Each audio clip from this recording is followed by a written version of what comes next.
نحمده ونصلي على رسوله الكريم أما بعد فأعوذ بالله من الشيطان الرجيم بسم الله الرحمن الرحيم واتخذوا من مقام إبراهيم مصلى وقال تعالى أيضا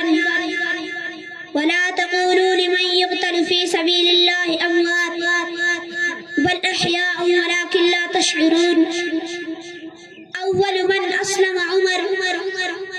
أول من فتح باب الكعبة عمر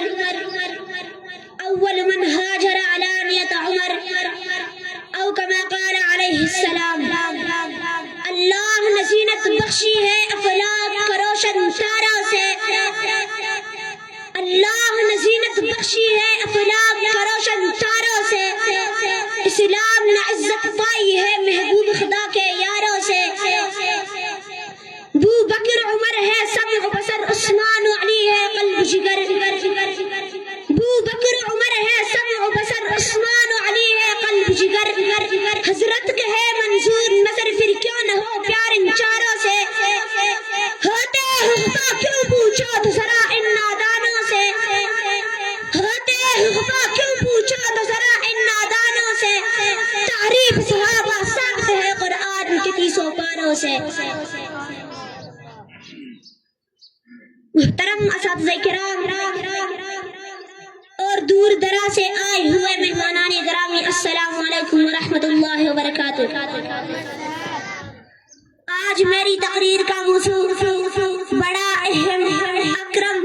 اعظم اشرف افضل و اعلیٰ و بالا ہے جو مراد پیغمبر دعائے نبی کا ثمرہ انتخابی پروردگار سر سید الابرار دامادی حیدری کرار نوع انس کے انتہائی غمخوار اللہ کی سرزمین پر الہی نظام قائم کرنے والے نہایت خوش قسمت و باوقار اپنے عہد و پیمان کے باوثوق وفادار امام المسلمین امیر المؤمنین رئیس المتقین سیدنا عمر فاروق رضی اللہ تعالیٰ عنہ کے سیرت مبارکہ کے عنوان سے معنون ہے سامعین گرامی عمر فاروق ہی وہ واحد شخص ہے جو آیا بھی قرآن پڑھتے ہوئے اور روانہ ہوا تو بھی قرآن پڑھتے ہوئے قدرت کا عجیب کرشمہ ہے ایک طرف نبی آخر الزمان عمر کے حق میں دعا فرما رہے ہیں دوسری طرف عمر آپ کے قتل کے نکل پڑے ہیں ربی علی عرش کی کرسی پر بیٹھا مسکرا رہا ہے کہ اے عمر تو میرے پیارے نبی کو قتل کرنے نہیں بلکہ خود کو اس کے خاطر قتل کروانے نکلا ہے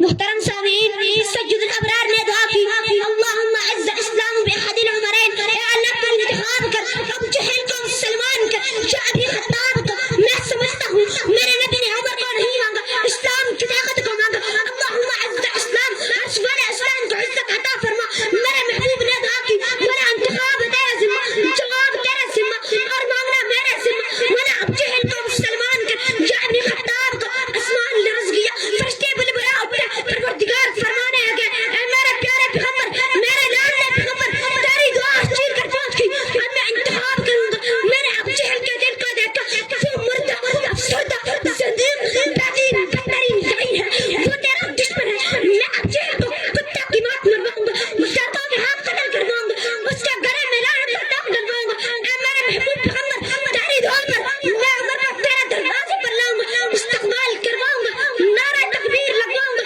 خوشی منواؤں گا عمر سے کلمہ پڑھواؤں گا اس کی بیٹی تیرے گھر میں بساؤں گا اس کے ساتھ بیٹھ کر کعبہ کا دروازہ کھلواؤں گا اسے فاروق اعظم بنا دوں گا اسے تیرا خلیفہ بناؤں گا اے میرے دل پر تیرے بعد اس کے ہاتھ سے دین کا جھنڈا لہراؤں گا شادانگ عالم میں اسلام کا چرچا کرواؤں گا قیامت تک روزے میں تیرا ساتھ سناؤں گا تیرے ساتھ قیامت کے دن اٹھا کر جنت میں لے جاؤں گا